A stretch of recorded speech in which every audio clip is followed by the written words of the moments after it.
think you're right. I think that, I told you that's on the question before. Colombia is a racist country.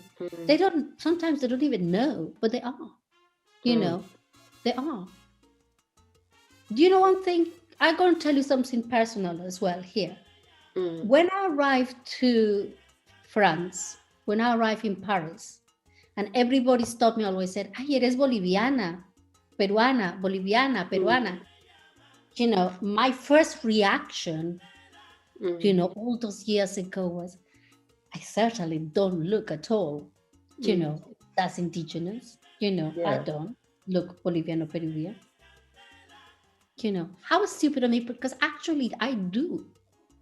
I didn't realize it, because while you are in Colombia and you feel that because you have a little bit more of a curly hair, I forget that my features, that my face have the roundness, then I got, indigenous blood. And what is wrong with that? I'm Colombian. I should be proud of that.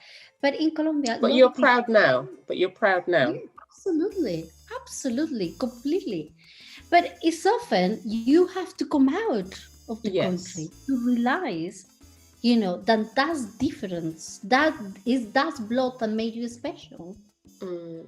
Is that made you special? Is that what made me Xiomara Colombian? Because otherwise I'll be, whatever name from a Spanish family, but I'm not. I am a Colombian woman. My grandfather, as you look at pictures of him, he looks Eritrean. Very dark, with kind of more slim faces, but black. But if you look at my grandma from my mom's side, she's not indigenous. But if I say that to my aunts, they'll kill me. Really?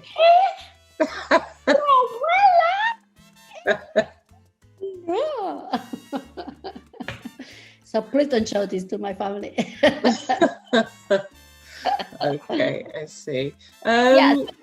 We come back to the same situation. In truth, yes, maybe because we don't. I think, like all countries, like everywhere, we started to feel more connected with that heritage, with that part of us. You see more Colombian young people wearing the Colombian hats or a ruana, this poncho, Colombian poncho. You see them carrying their the mochilas, with the color of the indigenous people. Beautiful. Beautiful. And I'm hoping, look, my hands are all crossed, and that is going to put it in touch with that part, to react different, to say, this is, even that I got blue eyes and white, skin, I got indigenous blood because I'm Colombian and I'm proud of it. That day will be great, instead of rejecting it as an idea immediately. Oh, look at me. Oh, yeah, the blue, so therefore I'm not. And who knows, because they might. And I'm sure they do. Because our race is so mixed. In Colombia, we are so mixed. Then it's difficult to know what everybody, have. I'm sure we'd all have a bit of something else. Yeah. Okay. I want to ask you, because as I said, I'm going back to when I first saw your group, and it was your group, you, that taught me about, how can I use, that there were Black people in Colombia. So I'd never seen that before. So that made me do research to say, oh, why is this group dancing these African dances? And then I, obviously the cumbia. So actually, what I actually wanted you to do for this interview, if you don't mind, is actually, if you want to share more, you can, but I wanted to ask you to educate people about the history of Mapalé and cumbia. So I don't know the history of Mapalé, but I know the history of cumbia, and I love cumbia. I love the music, and if I'm ever out anywhere and I hear a cumbia rhythm, me and Larissa, we always dance cumbia. So, so I just wanted you to share that. Okay, yes, definitely. Okay, but there are both, rhythms that are basically or mainly from the African roots, although especially the Mapale, although they both have indigenous roots as well. Mm. So the cumbia is a mixture of the indigenous Mm-hmm. traditions. As you hear the cumbia Yes. play Yeah. with the flauta de millo, which is this long tube that they use in La Sierra de Santa Marta, then you put the drums that are actually, from Africa, Mm. and you put that within the music and that. But that rhythm is originally from the indigenous people of Colombia. So you're going to pam, pam, pam, pam, pam, pam, pam, so they have it in the set. So the African came and put the drums into that music, into that rhythm already. And that's what creates the cumbia. Yeah, and the cumbia is danced usually. If you think about it, the way that it was danced is it was given the permission of the slave to dance. Then they have the musicians dancing in the middle, and then fires all around, and it was usually women that will come and dance. And they're so elegant to dance with. All what you have is the skirt to show off. All what you have is there. You're not allowed to look at them, on the eye. You're not allowed. The man then comes into the light, the way you're moving. You have a specific way of moving the hips. And that is the only part you're really kind of moving. Okay. Your legs are going one next to the other, so short. The woman don't dance with the foot up. She dances the foot, together, one to the other, and as you continue the rhythm one to the other, and every time you do that, you move the hip, and you do a circle movement, or you do a back movement, anything that attract the attention. You're moving to attract the attention of the man. So that's, bam is coming out, your cadera is moving out. You got your shoulders as well. You keep always looking at the front. You have all the village looking at you. You cannot look at the man in front. Then he comes, he tries to get your attention, he dances around, he brings you fire, he does this, he tries to look at your feet, you keep moving around, always giving the back trip. The original cumbia, you cannot dance. In my choreographies now, I do something called saludos, where I put the man in front of the woman, and touching. You couldn't do that in the original cumbia. But for the stage, imagine if you have 10 minutes of somebody just going in a circle. It can be very beautiful within a folkloric festival, but when it have to have some kind of choreographic idea to enhance it, to tell the story a little bit, and then people don't get, the spectator don't get support. So we have movements such as El Saludo, which is a cross of the arms on the front. You still don't touch, and I'm still trying, and they don't, you kind of look at their eyes as much. You got La Cajida de la Hoja, which is, just a kind of a cambre on top of the man's shoulder.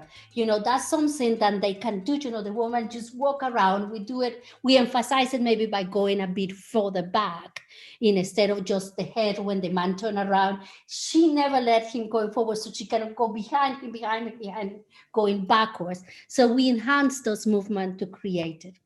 And that really what the cumbia is, a dance to find a partner where a woman show her beauty, her dance, her movement, her cadency, her elegance. Wow. It's a dance that is unbelievably and completely elegant. She always have, you imagine the African woman is full of pride, when she walks around. So that is the pride that she have, then she move around and said, no, I might be dancing in my feet, but you're not looking at them, I might have sun everywhere, but you're not touching me. I might do that, but you're not there. You have to, continue. Okay. Music finish, and they move to and if the man was really interested, then they have to go and talk to the father or something like that. But within the cumbia, that is the story of the cumbia. The mapale is a completely different rhythm. That is a more African on sense. You know, it's a really fast drum. You know, just there. Some people said, and the way that I learned, you know, there is that there was a fish. There was a fish in the river, and they was called el mapale, and it lived for long time, and it goes around and move like that. You know, that's rhythm of the fish. You know, I'm sure this rhythm that rhythm existed already in Africa. You know, it comes the tambora with the drums, and they come around, and you hit it. What is, you know, again, this is about, I think it's more a re-encounter with Africa. You know, it doesn't have the story of cumbia. It's not like you go there and you're there. It's more a dance to enjoy, to move. When I first came to see the dance, when I was a child, and I saw different folkloric groups do it, that always had long skirts, and the head with, you know, the heads. Yeah, exactly. And the man will never come that close to the woman, but there were a lot of, you know, strong movement of shoulders and hips around, and it was very much about, you know, let's see who can move the most. So the man will go out and the woman will go behind him in the middle, you know, kind of to a center, and the other groups on the side, you're kind of going, yeah, come on. So it's more to see who's the fittest, who's the better move, who can move the hips, who can move the head, who can do all this circle with the heads and things like that. It changed with the time. It changed. Now they hardly put any clothes on. You know, I cannot imagine. They go with tiny little tops and show everything, you know, around. You cannot imagine that happening at any point, you know, in the last 100 years, anywhere, you know, in the world. You know, maybe in Africa, right inside it, you know, some tribes, but.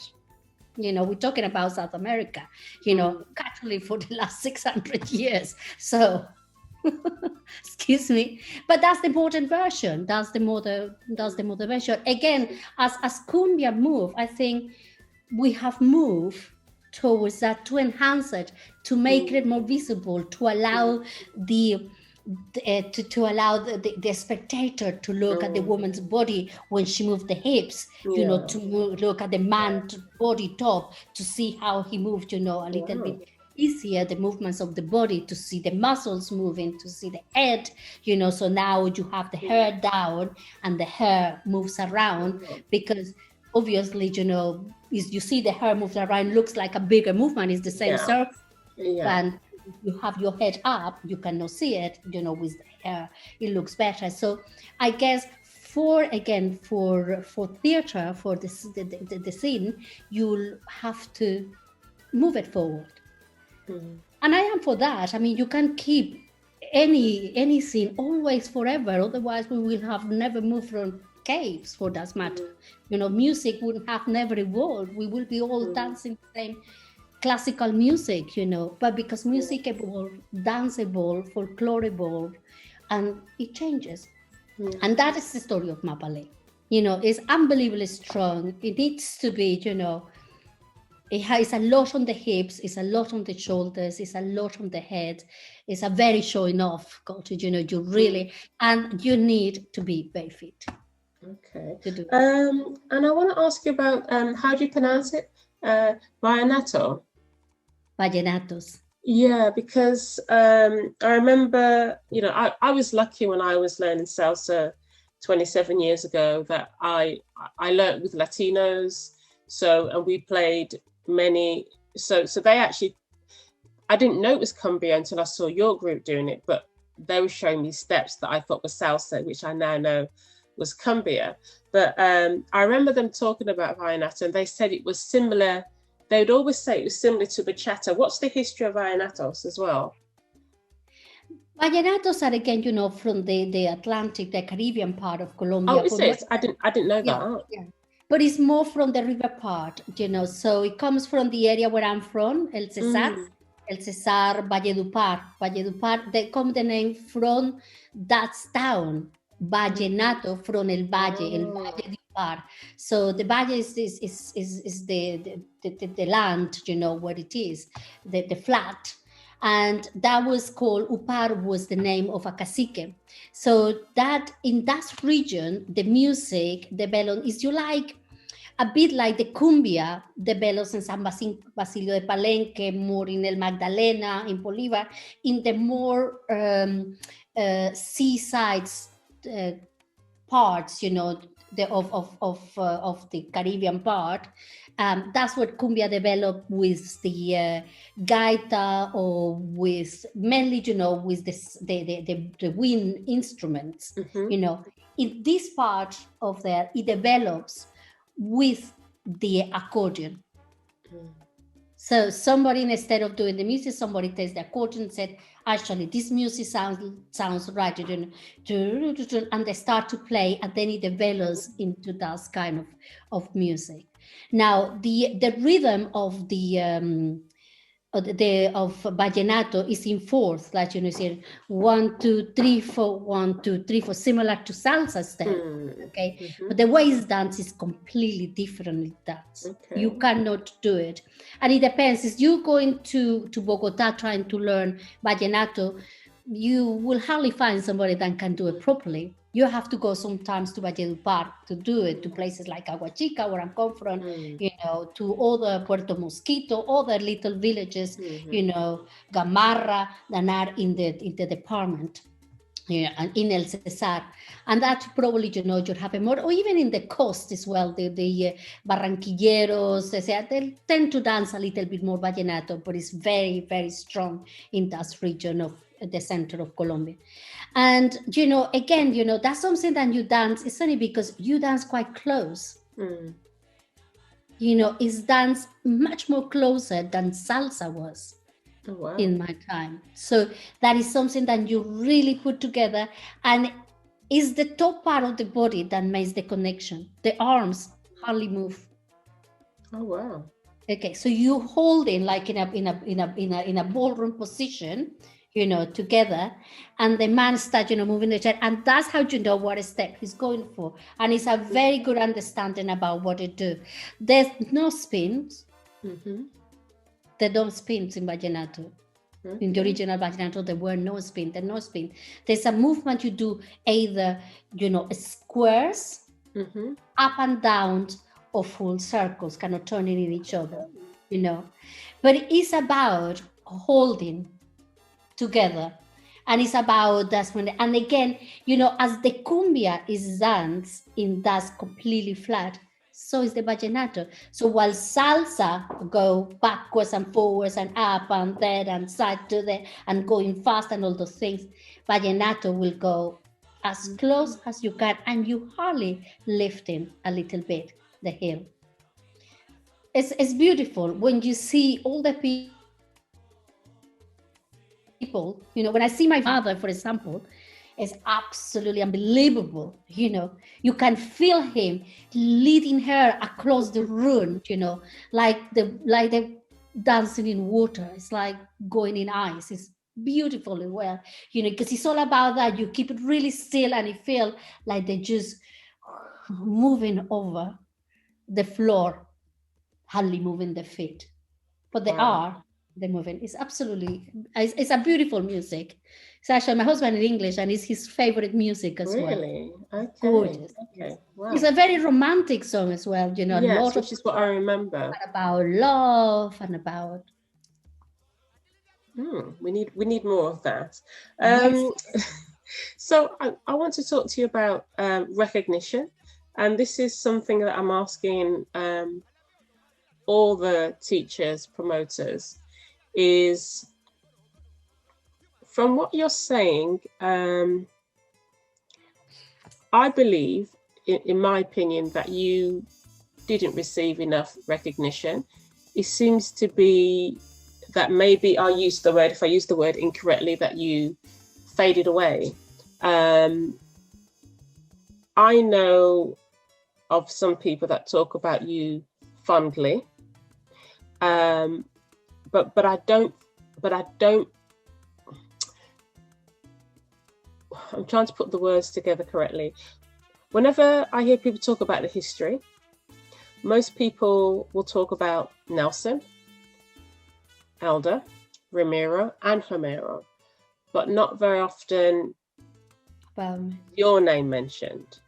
And I remember you, and I know, for example, in my opinion, I didn't discredit you, but I didn't give you enough credit. And I want to ask you, how important is recognition for you? Because, to be honest, if we didn't have you, first of all, you actually were training people. You were training people to dance in your dance company. You were giving them cultural knowledge. You were giving them knowledge of dances that, really the only thing I can compare that to now, which is what is going on with Cuban dance. So now what's happening is in Cuban dance, everyone's learning, all the different dances of the Orishas. But you were actually doing that, 30 years ago.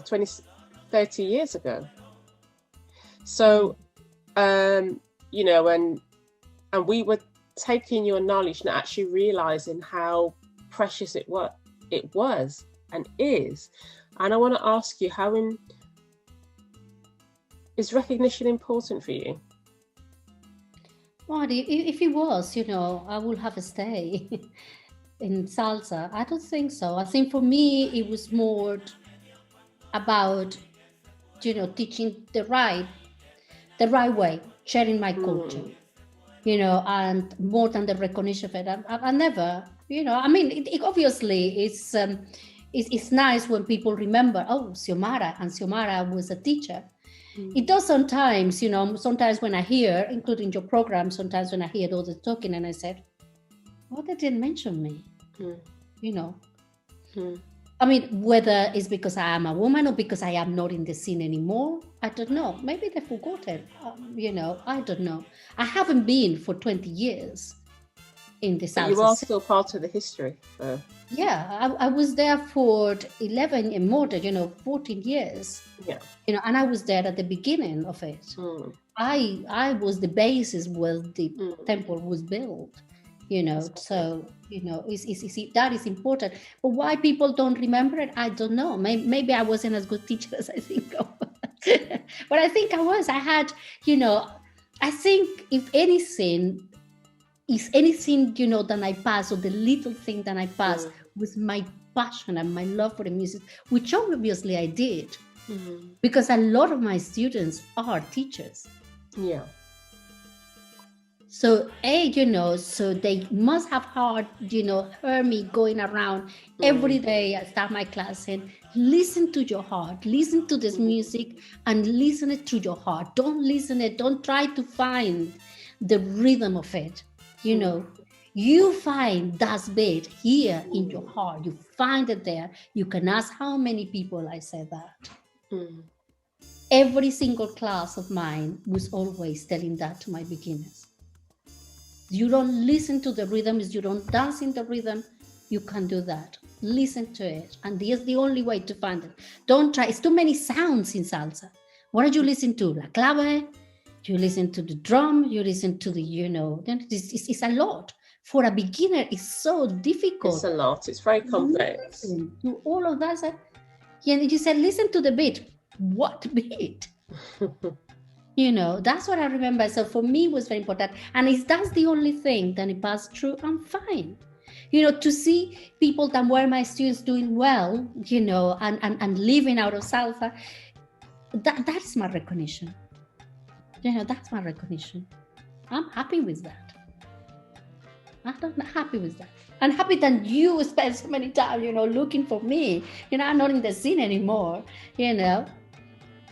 Yeah, but you might not be in the scene anymore, but you are part of the scene and you are part of the salsa history and a very important part. So I really just want to say that. So everyone, for me, deserves to be heard. And that's what I've said. Everyone deserves to be heard, and definitely you. Okay, Xiomara, so we're going to have a little bit of fun now, and we're going to do, we've almost concluded the interview, and we're going to do rapid fire. Are you ready? Okay, I'm terrible for things like that for games, but okay, you know.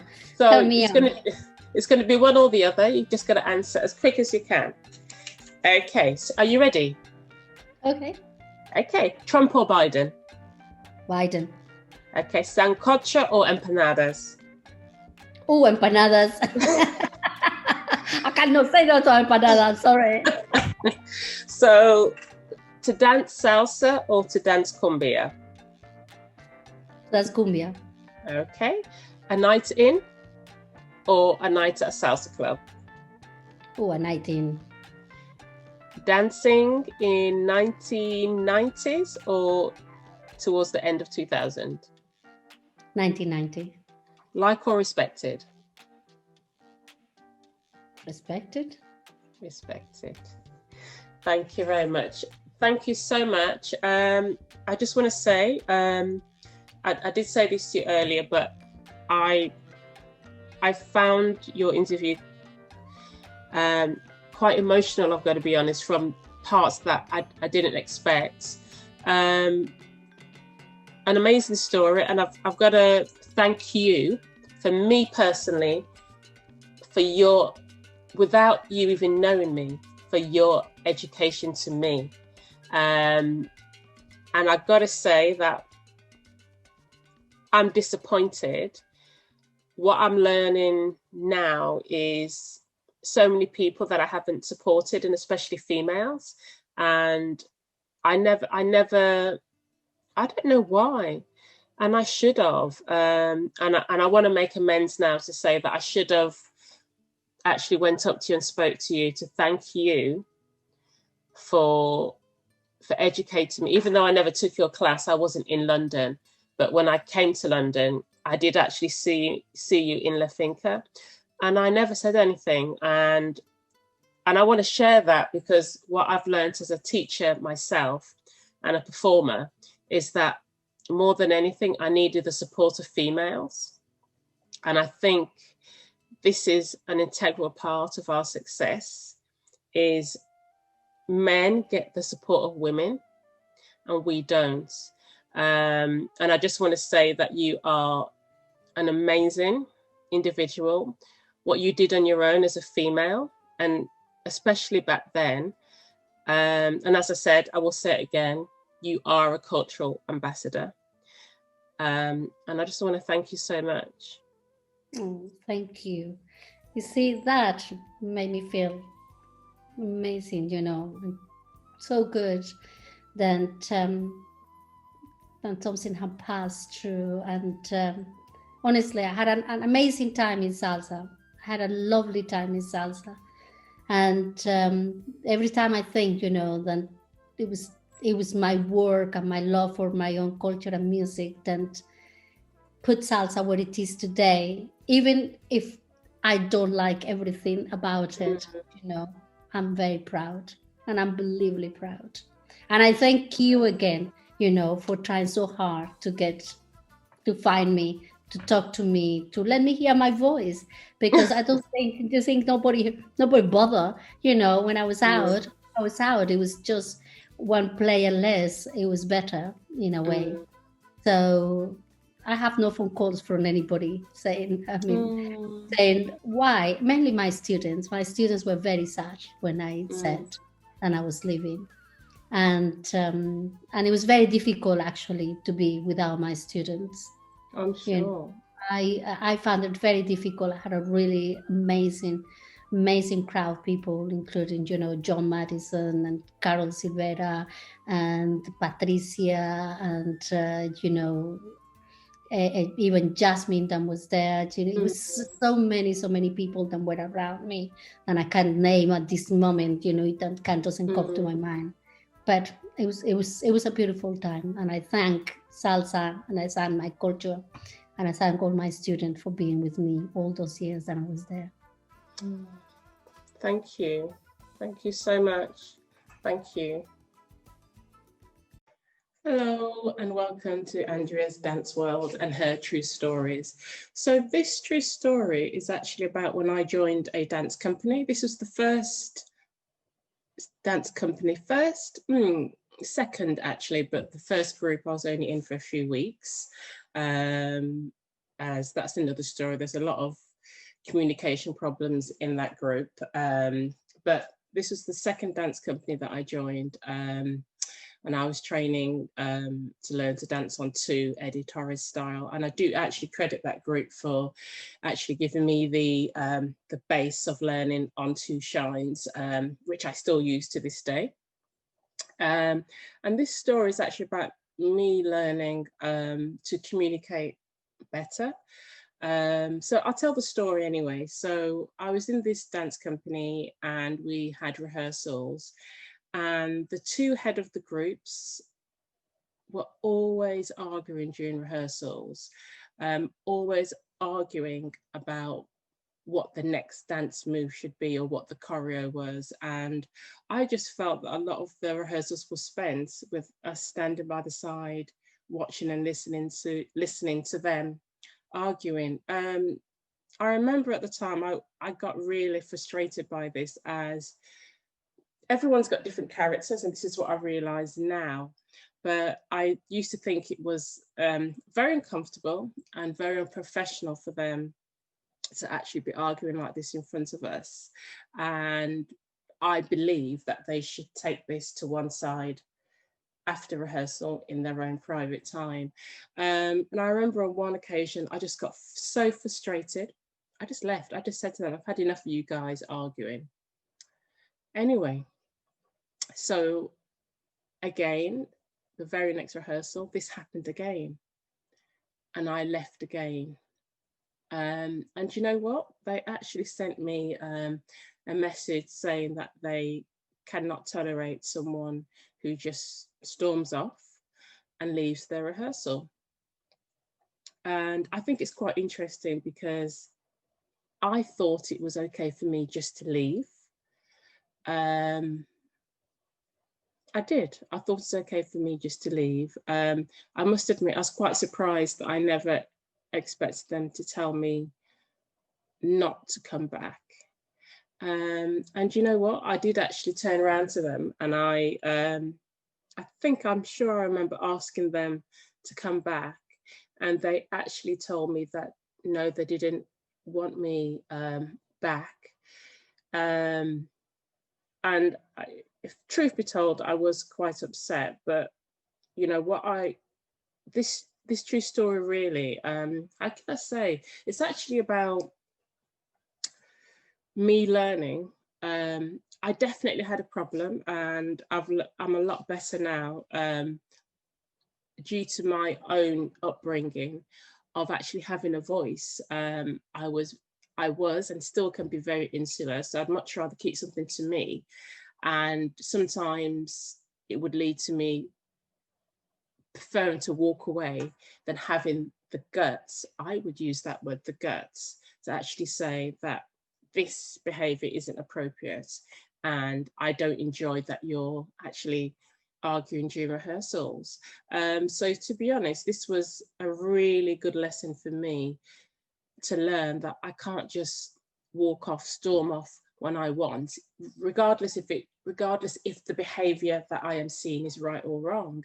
And that actually was a really good lesson for me in the future, that I had to learn to say whether I liked something or not. And it was a good lesson. And what I think about myself is I will actually stick up for myself a lot more. And well, I always have. That's the funny thing.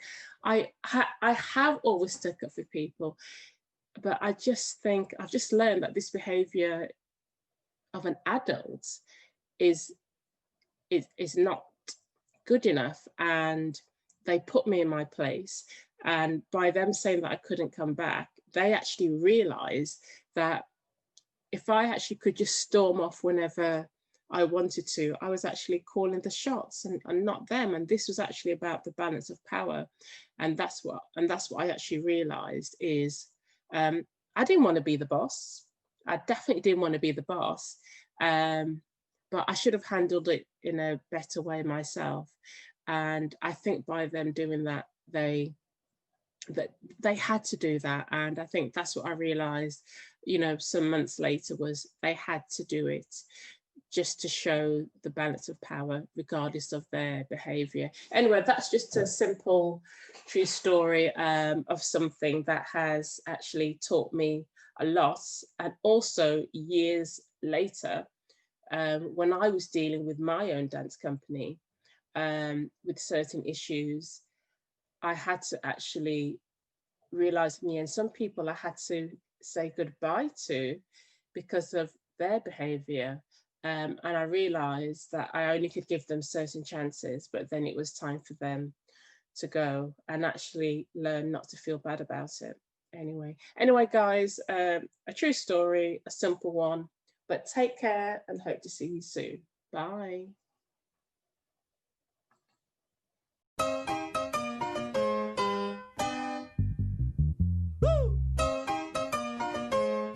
Vacila la rumba.